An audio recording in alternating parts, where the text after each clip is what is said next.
All right, and we are live back again with another TNA Impact review on this September 10th, 2014. We highly apologize for not being on Monday, but family circumstances, wife had to get surgery. We were not able to do Monday Night Raw review. We will catch you up to date on that this weekend, possibly. But anyways, this is a TNA Impact review tonight. I'm your host, Tony, along with Dave, the Bizarre One. How are you tonight, Dave? Good. I mean, we do have some news, a little bit to report.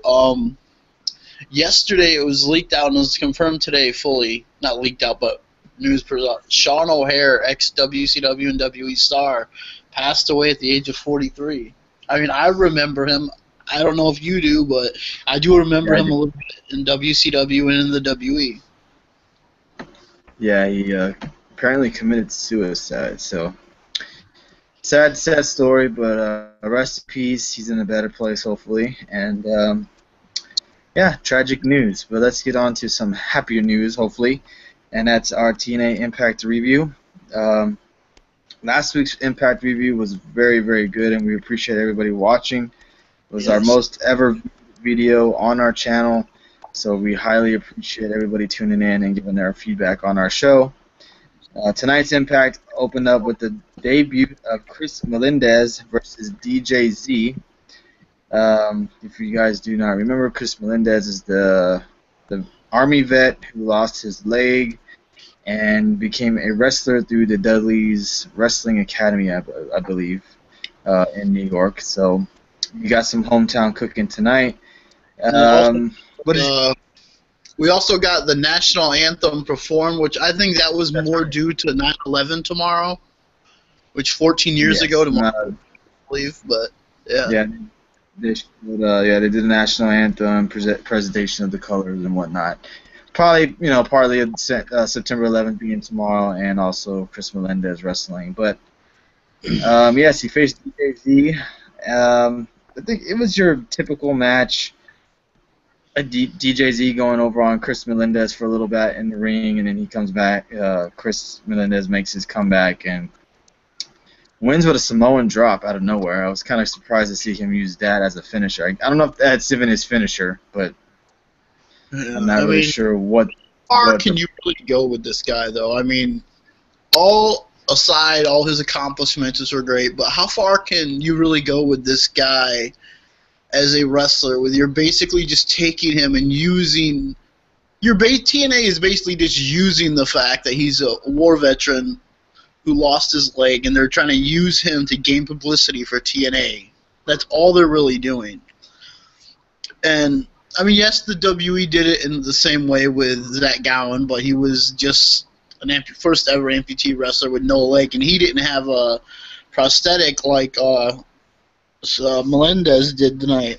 But I mean, he looked okay in the ring. If it wasn't for his whole story, he would have never got on a TV match. I mean, if it wasn't for that, he would never got on TV. yeah, and I mean, mad respect for him getting in the ring and wrestling with basically one leg, but like Dave said, I don't really know what they can do with him honestly, unless they, I don't know, I don't even know. Honestly, I don't even know what you could do with them. He can't have too much of a long match. I mean, with Zach Gowen, he was a different story. He was a different character. I don't know, he was actually really good in the ring, being And with he's one still in leg. the Indies right now. So I mean, yeah, he's still active. It's just, you can tell, nothing against him, but him being so tall and big, he has a hard time moving in that ring. You can tell, Yeah. and I'm I mean, not really sure how many. I'm sorry, Dave. Go ahead. I didn't hear you. it's a cool thing for everyday life, and it's a great story.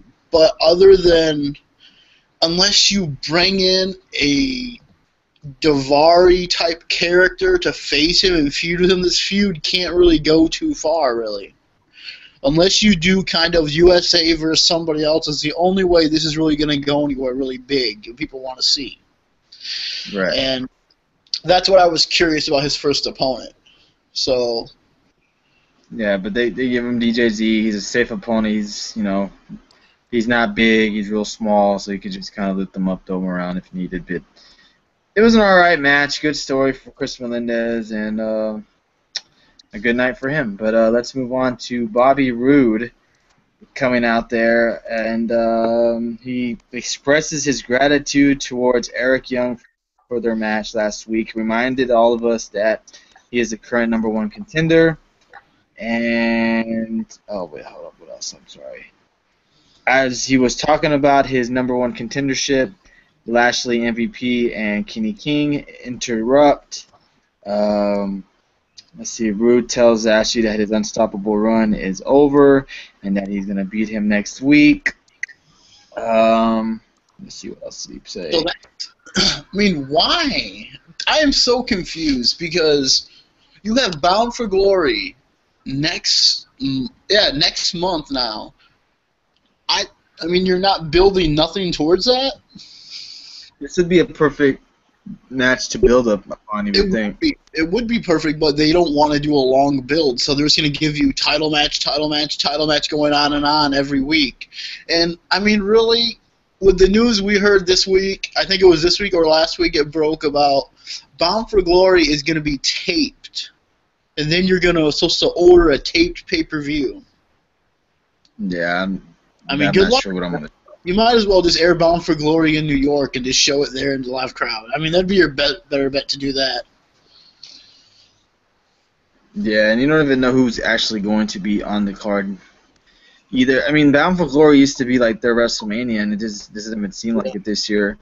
This is going to be the worst Bound for Glory ever, I think. I mean, if it wasn't for Wrestle One Promotions, which is Great Muda's promotion, basically I assume they're basically financially probably paying for everything for this. I mean, I think it's pretty much they're basically paying for the arena and everything, I assume. And that's why they're doing this like this. And that's why we're seeing the Japanese crossover to TNA right now, because of that. Yeah, and, you know, I think it's a mistake that they're going to be recording it because spoilers will be released definitely before the pay-per-view starts. I'm sorry to say this, but it is, to me, this is not even worth really anyone paying for. If you pay for this, I mean, I'm sorry. Better luck. You must be a diehard TNA fan if you're going to pay for a taped show. It's one thing to tape Impact and make us watch it a month later, trying to avoid spoilers, but through a pay-per-view is supposed to be something like, oh, finally, you get some live wrestling from TNA, and then you're going to get it taped now. Which they could air it like at 6 o'clock. They probably wouldn't get no buys, which that'd be around the time I think it would air over here at 6 o'clock in the afternoon or whatever. But I think it would be 6 in the morning or sometime. Like it would be early in the morning over when there they would air. No, there would be nighttime. No, see, if the thing, okay, what I heard is if they wanted to go live in Japan, they would have to start really early in Japan. And I guess it wouldn't work out that way, and they wouldn't get a crowd, that's for sure. So I guess they want to pre-tape it so they'll have at least people there live in the stadium or arena, wherever. But so why don't they just take it and just air it first time ever? They could build it up like crazy. Bound for Glory will be broadcast live on Spike TV, not live, but taped on Spike TV. That would be probably a huge ratings grab right there, because no one is going to pay for this. It's going to be the lowest Bound for Glory watched pay-per-view. I bet you they don't get no attendance. They might get a good attendance just because they're over there. They'll probably do really good in attendance, I bet. But I mean, because TNA is always better overseas. For some reason, they do way better overseas than they ever do here. Well, I mean, and they're just not running Bound for Glory really good. It used to be like a 4-month build. You know, you had the Bound for series and stuff, and now you have nothing. Complain about that. Yeah, I mean, I was one of the persons that kind of bashed the Bound for Glory series last year, but that's because, was it last year? Yeah, they had it last year, I believe. Because they had their math all wrong. Like certain matches were worth this, and then some guys wouldn't even wrestle at all. I mean, that's my thing. But without it, it's kind of taking any steam from Bound for Glory at all. It kind of hurt their Bound for Glory because they have no steam towards it at all now. What they should have done, like I said over the years, they should have just basically turned it into like a King of the Ring tournament. Whoever wins gets a title shot. Yeah, and I mean, hopefully Bound for Glory does well. I mean, I don't know for sure if I'm going to buy it, but not here. I guess we'll see how the build is towards that pay-per-view. But that's here and there. With the Rude and promo with Lashley, MVP, and King getting involved, they ended up attacking Rude. Eric Young and Samoa Joe ends up making the save. Samoa Joe gets on the mic and says, you know, we're all down here, why don't we just fight? Which ended up being in a 6-man tag match between Robert Roode, Eric Young, and Samoa Joe versus Bobby Lashley, MVP, and Kenny King. This was actually a really good match. I actually really enjoyed it. Yeah. It was another, I mean, we've said this, that last week TNA had a solid show. I mean, and doing this 6-man tag, I mean, it really made sense. I mean, some good wrestling. And that's really what fans want to see. They want to see wrestling because TNA is nowhere near the WWE. They're starting to get away from Ring of Honor where they're less, not even as good as Ring of Honor. But I mean, you're getting where people want to see wrestling in the ring, and that's going to draw you more viewers if you just stick to wrestling. People are going to watch it. I agree, and I mean, the match was good. I mean, Eric Young looked good, Samoa Joe, of course. You know, you get Bobby Roode pinning, I believe it was MVP, right? So, I mean, it was just a good match. I really enjoyed it, really fun match. Definitely, if you have the chance, if you DVR'd Impact tonight or on YouTube later on tomorrow or something, definitely check out this match. I think it was really worth watching. It was a really good match. Oh, gosh. After the break, we saw a glimpse of Brittany chatting with Gunner. She asked if anybody's seen Samuel Shaw lately. Of course, I thought it was kind of a funny little segment. She's like, I think what she said to Gunner is like, is Samuel Shaw seeing anyone? He's like, yeah, therapist. And then she's like, no, is he seeing a girl? Or like dating somebody? I kind of chuckled at that a little bit. That was kind of funny. But yeah. Understand it unless she's kind of working with James Storm to draw him in a little bit. That's the only thing I can think of. Yeah, maybe.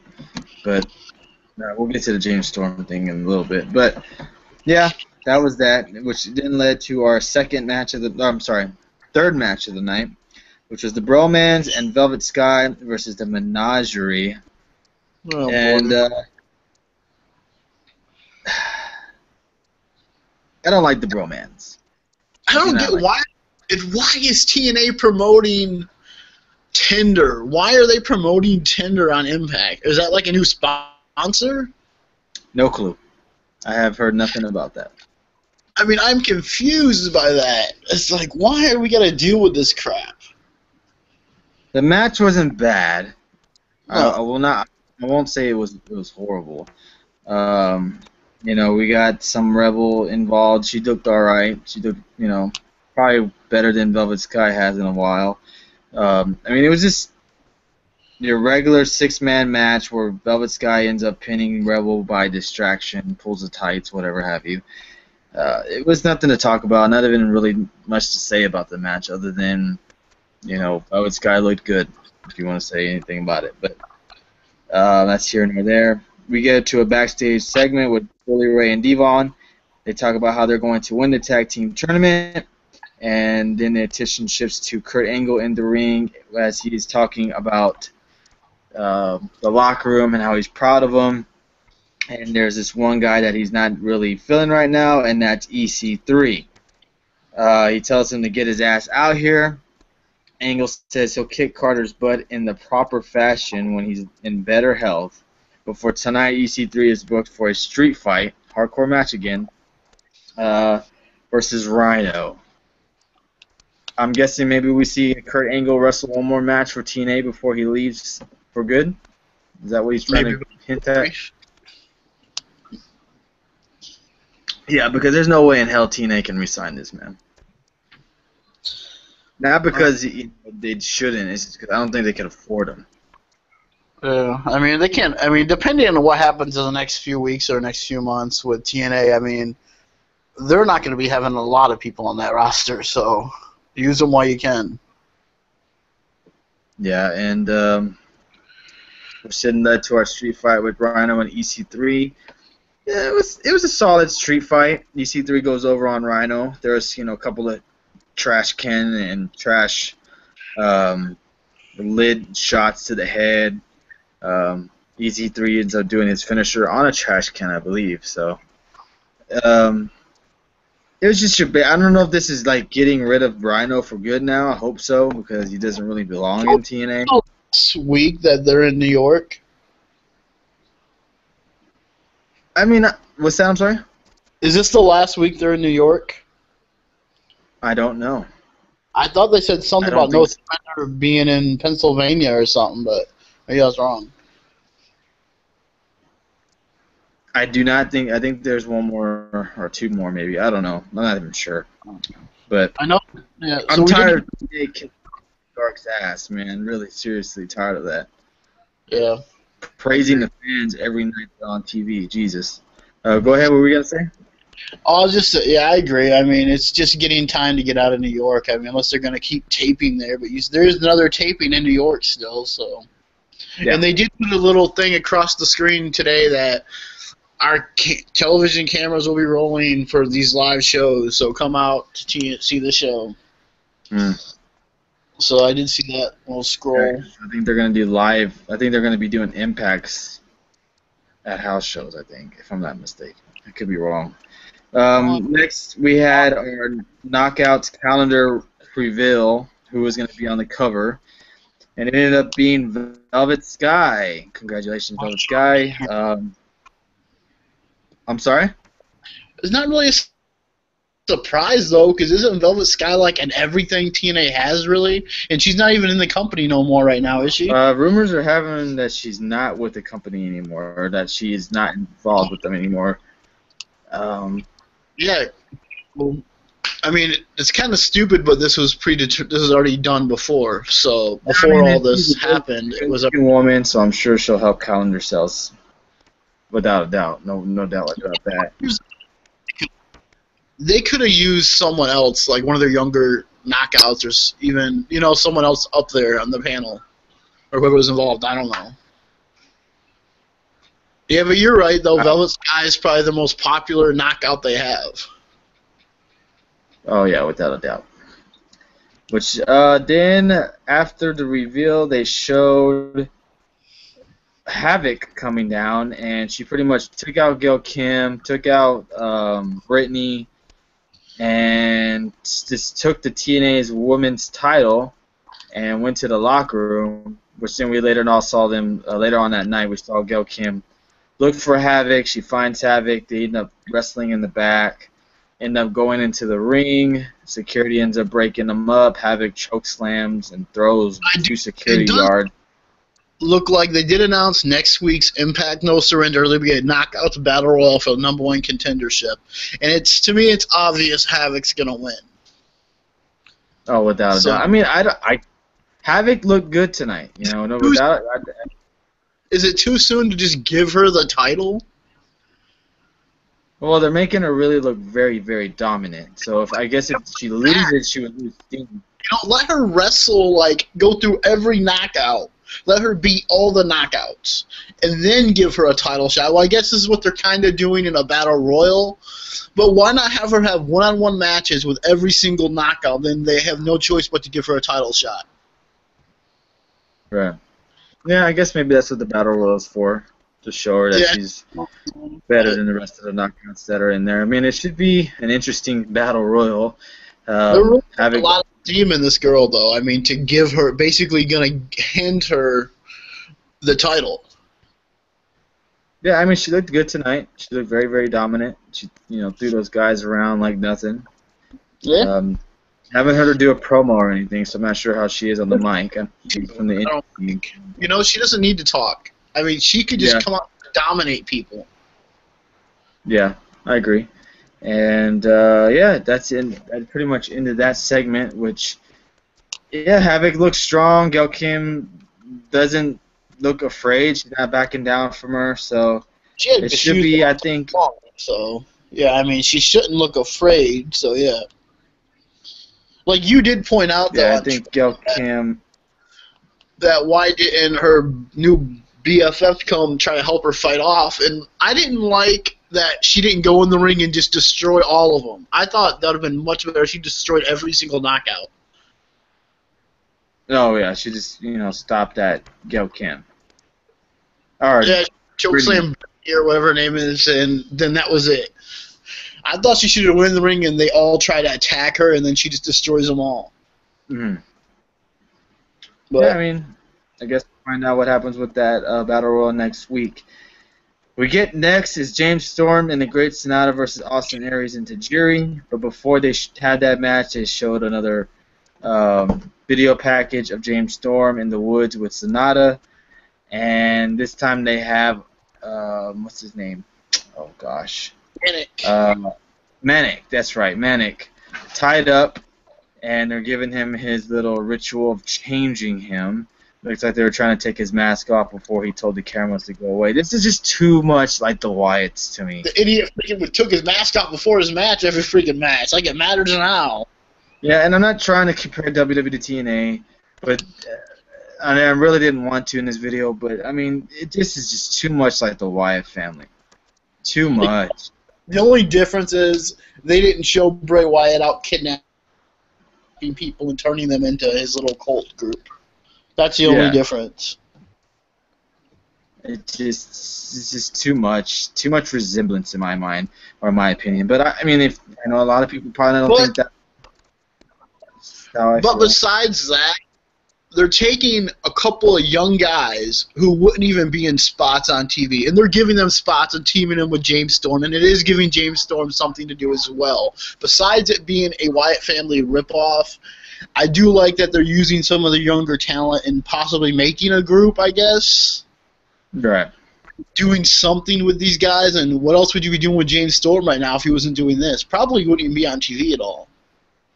Yeah, I agree. I mean, it gives them something to do, and it's working, because we had a tag match with Storm and the Great Sonata versus Austin Aries and Tajiri. It was an alright match. Not a bad match at all. I mean, I enjoyed the match. I mean, it was a good back and forth. Tajiri looked really good in the match. Mm-hmm. Surprising that you still got it. Chance kept going. That goes on everywhere. It's like, jeez. Yeah, this man wrestles in Japan, so I mean, he wrestles still, so you still got a chance. It made no sense to me. But all in all, it was a good match. Sonata and James Storm get the win over Aries and Tajiri. Not sure where this leads up to. Now, what you were saying on that part, a lot of people in the U.S., though, haven't seen Tajiri wrestle since he was in the WWE. Yeah. So that could be a lot of that, too. Like, we don't know he still wrestles, unless you're a guy, all these Japanese wrestling and luchador, unless you watch every wrestling on the independents that you can find, I mean, you probably don't know that he still is an active wrestler. All right, you're good point. Yeah, you're right. You're right. Very true. Very true. Yeah, so I guess we'll find out what happens to Manic next week at maybe. Gosh, I can't even remember what the pay-per-view or the show is going to be. No surrender. Yeah, no surrender, or we'll find out the following week. But let's get to the title match next week. Yeah, we already had a couple of matches announced for next week's No Surrender. You have the world title match with Rude and Lashley. You have Samoa Joe versus Hernandez. Who else? The Battle Royal with the knockouts. What else? I'm missing something. Am I missing a match? I don't know, but I don't think so. They can't do too much. Yeah, they're going to probably have only 5 or 6 matches. But let's get to this main event. Oh, and the match next week is the Hardyz, Dudleys, and the Wolves Part 3. They're going to do that next week. I didn't hear them really actually say it next week. Because I don't think they can. I don't think they could afford a world title match, X Division title match, Knockouts Battle Royal, plus that tag match and have room for everything on this card. Yeah, true. Okay. The following week they do to build up for another definitely get people to want to tune in the next week to see it. But speaking of that match, we had Hardyz Dudleys and the Wolves Part 2. This time in tables match. This match was really good, really, really good. I mean, it's the same spots you see in all the matches, but they're so great at it. It looked good. The Hardys shined. I thought every tag team shined. The thing that I guess bugs me the most about this thing is they're just constantly bragging about their TNA tag division, and I don't know what their tag division is, to be honest with you. The Wolves and the Hardys. Those three tag teams that are in the match, and are you gonna call the Bromans a good tag team? I mean, seriously. Who else can you name? I mean, they a tag team or a stable. I mean, could we possibly see Manic and what's the guy's name? Sonata. Yeah, him. Possibly those two become a good. They could be a decent tag team. Those two guys could. Oh, I agree. James Storr managing them or something. Unless you get back to what TNA hasn't been the #1 tag team division since Beer Money and Motor City Machine Guns were killing them, tearing down the house when they had their series of matches. I mean, no offense to the Hardys and all these guys right now, but I mean, those two teams had some epic matches, and that was when TNA was the #1 tag team wrestling company. I agree. I just don't. They're bragging about this tag division, but for one, we won't see the Dudleys or the Hardys after all this is over. And they're going over. So their tag division is nothing to me. I mean, say the Wolves because when they do, and we all know they will when they win this series. I mean, they will be considered a dominant tag team. But who are they going to face after this? The Bromans? I mean, who is there? Yeah, they might split the team up. Yeah, maybe. I mean, this match was really good. The Hardys end up getting the win with the Swanton Bomb outside of the ring onto the table onto Eddie Edwards. Which we knew they would. Yes, and then next week they announced or maybe next week or the week after, we're going to see a ladder match for the Part 3. So that's going to be pretty tremendous. And then we're pretty sure, you can almost book it, that the Wolves will win that. And then I assume, you would think if they were smart, they would make it for Bound for Glory, another match. If they can. I don't know if they can. The Dudleys aren't around, so I don't know if they could. So, I mean, unless... I don't know how they're going to do this actually now. Because you would think the long run would be a match at Bound for Glory when anything goes, like a ladder and chairs and everything. But I mean, they might not even have Bully Ray to do at the Hall of Fame. So yeah, I mean, unless they do one match like that. But yeah, that's pretty much TNA tonight. We, a couple of good matches, solid main event. Promoted the heck out of No Surrender for next week. So it looks like it's going to be a pretty solid card next week with the title match, 2 title matches, the Knockouts Battle Royal, whatever else they add on to the show. I'm not really sure what else they may add on. I'm sure I'm missing a couple of matches. But tonight's Impact was pretty good. I enjoyed it. I didn't really have too much to gripe about other than, tidbits about the tag division and, I think and the Bromans, that's about it. It was a really good Impact. Yeah, solid wrestling show, another good one. Yeah, so week is going to be huge, which is smart for them to do that. Because next Sunday is Night of Champions, so it's smart that they do their little pay-per-view show right before the WE's pay-per-view. It makes it a good week. Right. So yeah, it should be pretty action-packed next week. If you are interested in NXT or any type of that, they're having their NXT TakeOver tomorrow night. Dave and I will be also doing an NXT TakeOver review right after the show. Probably, 15, 20 minutes after the show, of course. And then we'll be back possibly this weekend giving our thoughts about Raw and SmackDown combined shows. And then we'll be back to our regular scheduled time on Monday night, for another Monday Night Raw Go Home show, which is going to be pretty huge with Brock Lesnar being on the show, John Cena as well. So it should be pretty huge. And then our Impact review on Wednesday, and our review on our prediction show as well. Before Also, some match updates for Night of Champions were released this week. So yeah, so we'll definitely be doing a Night of Champions prediction show probably on Saturday, and then our review always on Sunday night. But we really appreciate everybody who watched our TNA video last week. We hit over 300 views. That's the best we've ever done on an Impact review ever, and we've been doing these for about a year. Off and on. We haven't really been committed as what we have been. I would say since about after WrestleMania. No, before Well, since about January, we've been pretty much committed on doing Raw reviews and. Yeah. Go ahead, Dave. I was saying, yeah, we heard about TNA possibly going under, so we started talking about, hey, let's do some videos till the end of it and just see what happens. And then we said, let's just continue on.